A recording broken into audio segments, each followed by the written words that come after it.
Just to kind of set it up a little bit, wanted to just, kind of clear it from a process flow standpoint. And, obviously everybody's got their, strategy through execution slide.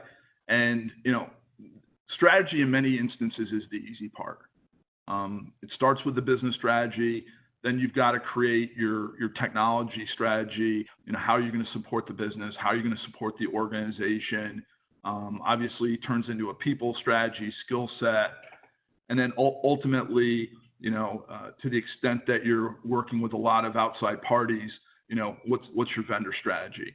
Obviously, sourcing is one of the big levers that everybody has in order to help them with accomplishing the strategy, whether it's, cost reduction, which drives a lot of behavior, to really access to skill sets. And I see, that access to skill set, access to knowledge about the changing technology and regulatory environments, that's critical. I think that's changing, how organizations are going to market, and an important part.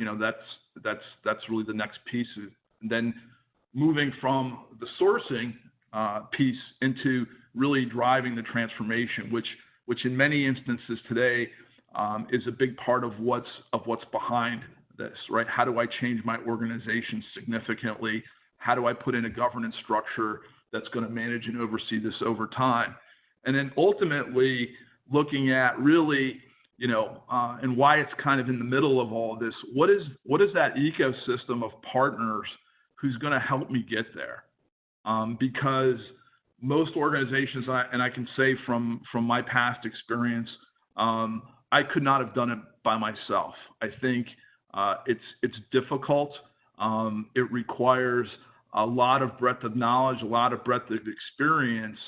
And in my mind, companies that are going to be successful in this, time of extreme disruption are going to be the ones who have the best friends and who have friends that care about them, that care about the relationship, and are, kind of, willing to put in. And one just little side story from a customer of mine from a long time ago, and I thought it's resonated with me for my, from then until now, which was in 2004, and did a project with McDonald's.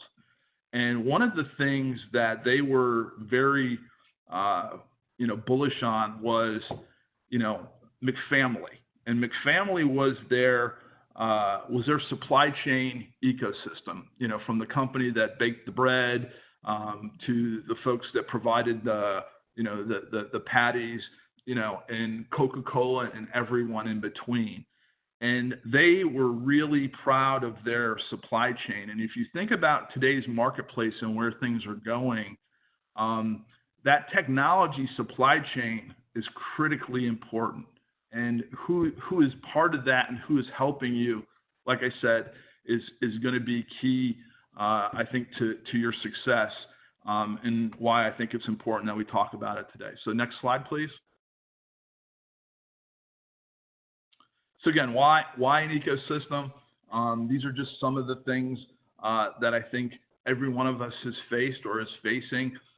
We're always going to have, constraints on our resources and funding, unless you're a digital native company, which many of us either were not or have not been. We've got aging applications and infrastructure. I know at BD, one of my pushes was moving off Lotus Notes. And you would think that, with a 25-year-old, 30-year-old, underpinning infrastructure, that it would be easy to get people to move to kind of the new, shiny technologies. But it was a lot of work because this, this technology becomes so embedded in everything that we do. And, we had, folks in some of the, some of the regions that just didn't want to give up. And it can be complicated, due to language constraints. And, we need people who can help us, really, drive that, to the new world. Obviously, You know, we all talk about disruption, digital economy, the changes in business models. You know, everybody's, you know, the new buzzwords around, you know, customer centricity, or actually old new buzzwords are around customer centricity. And what I would tell you is, you know, without a well thought out partner ecosystem that is aligned to your strategy, that's aligned to your needs, you're going to be at a disadvantage to your competitors. And a lot of times people spend, you know, 90% of the time on the strategy up front, but don't connect it back in the back end on what it means from an execution standpoint. And, you know, having, you know, these partners and spending time with them, like I said, is just important for you and for your organization, and being thoughtful and planful in how you go about it. Next slide.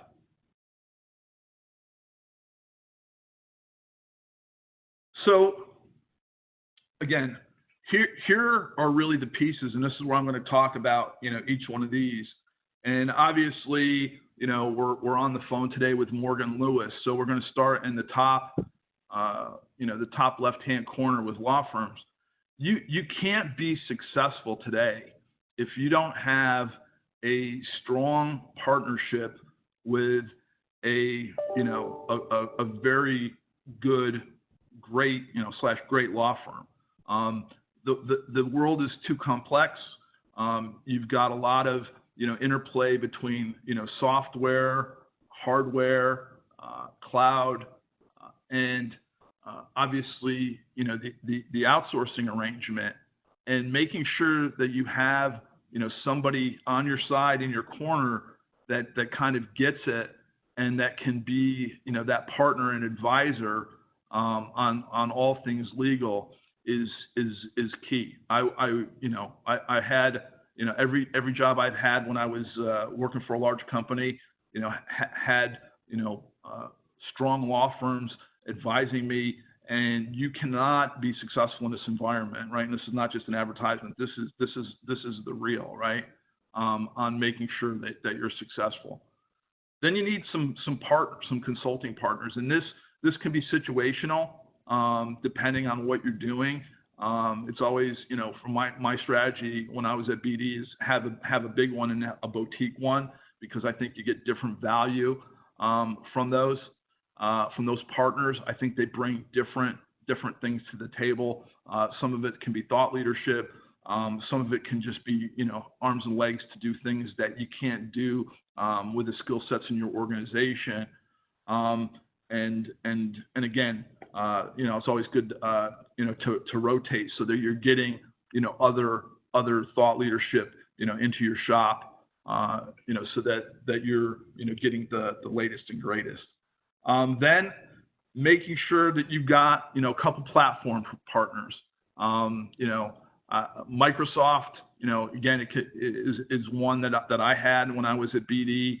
But then I also had some smaller ones, and the smaller ones are people that, you know, in my mind, that were, you know, kind of, you know, cutting edge, leading, you know, leading the way. But these are also people who are going to work with you and who are going to invest some time. You know, IPsoft was one that we, you know, had a good relationship with, and everybody's going to be different. Obviously, it's got to be, you know, software that's relevant and meaningful to what you're trying to accomplish from a mission standpoint.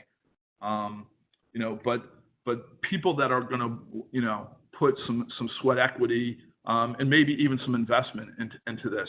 And then you've got your traditional, you know, IT sourcing partners, and, you know, I think everybody's got a pretty good handle on this space, but these